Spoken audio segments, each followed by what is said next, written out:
زیاد نے اقرار کیا کہ آپ صلح کے راستے پر ہیں، اور اس نے پھر خوش ہو کر ابن زیاد کو لکھا کہ خدا تعالیٰ نے آگ کے شعلے کو بجھا دیا ہے اور اتفاق کی صورت پیدا فرما دی ہے اور امت کے اس الجھے ہوئے معاملے کو درست کر دیا۔ اور پھر اس نے امام حسین کی پیش کی ہوئی تینوں باتیں تحریر کی اور آخر میں اپنی رائے بھی لکھی کہ اب مجھے اختلاف کی کوئی وجہ نظر نہیں آتی، میرے خیال سے اب اس معاملے کو ختم ہونا چاہیے۔ ابن زیاد نے خط پڑھ کر کہا کہ یہ تحریر ایسے شخص کی ہے کہ جو اپنے امیر کا خیر خواہ اور اپنی قوم کا شفیق ہے۔ اچھا، مجھے یہ باتیں منظور ہیں۔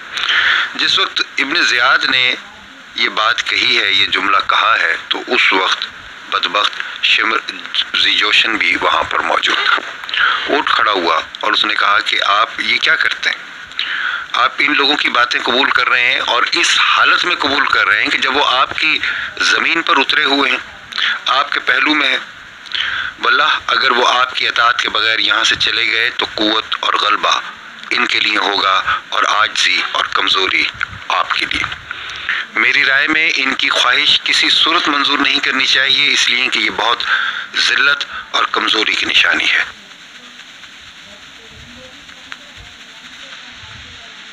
اصولی طور پر ہونا یہ چاہیے کہ جب وہ آپ کی سرزمین پر اترے ہوئے ہیں تو آپ کے محتاج ہیں، ان کو چاہیے کہ وہ اور ان کے تمام ساتھی آپ کے حکم پر سر جھکا دیں، پھر آپ کا دل چاہے انہیں سزا دیں تو یہ آپ کو اس بات کا حق ہے، اور اگر معاف کر دیں تو اس بات کا بھی اختیار آپ کو موجود ہے۔ رہی بات ابن سعد کی، تو اب خدا کی قسم مجھے یہ معلوم ہو گیا کہ وہ اور حسین رات بھر بیٹھے کیا باتیں کرتے رہے۔ سامعین گرامی، شمر خبیث کی اس فتنہ پرور تقریر سے ابن زیاد کی وہ رائے کہ جو صلح کی طرف بن گئی تھی تبدیل ہو گئی، اور اس نے کہا کہ تم میرے بہترین ساتھی ہو، تم نے مجھے ایک بہترین مشورہ دیا، بہترین بطور مشیر۔ اور پھر اس نے ابن سعد کو لکھا کہ میں نے تمہیں اس لیے نہیں بھیجا کہ تم حسین کو بچانے کی فکر کرو اور اس کے سفارشی بن کر اس کی سلامتی چاہو۔ دیکھو، اگر حسین اور اس کے تمام ساتھی میرے حکم پر سر جھکا دیں تو ان کو میرے پاس بھیج دو، اور اگر وہ نہ مانے تو سب کے سر کاٹ کر میرے پاس بھیج دو۔ حسین کی لاش پر گھوڑے دوڑا کر روند ڈالو، اس لیے کہ وہ اسی کے مستحق ہیں، اور اگر تم یہ نہیں کر سکتے اور یہ تمہیں منظور نہیں تو پھر میرا تمام کا تمام لشکر شمر کے حوالے کر دو اور میرے حکم پر عمل کرو، کیونکہ شمر میں سمجھتا ہوں کہ وہ شخص ہے کہ جو میرے حکم پر پورا عمل کرے گا۔ اس نے یہ خط شمر کے سپرد کیا اور زبانی بھی کہہ دیا کہ اگر ابن سعد میری اس بات کو نہ مانے، میرے اس حکم کو نہ مانے، تو تمہیں پورا اختیار ہے کہ تم سب سے پہلے اس کا سر کاٹ کر میرے پاس بھیج دو۔ تاریخ تبری جلد نمبر 2 صفحہ نمبر 244۔ تو ابن سعد نے جب یہ خط پڑھا تو اس نے شمر سے کہا کہ کمبخت، تو نے یہ کیا کیا؟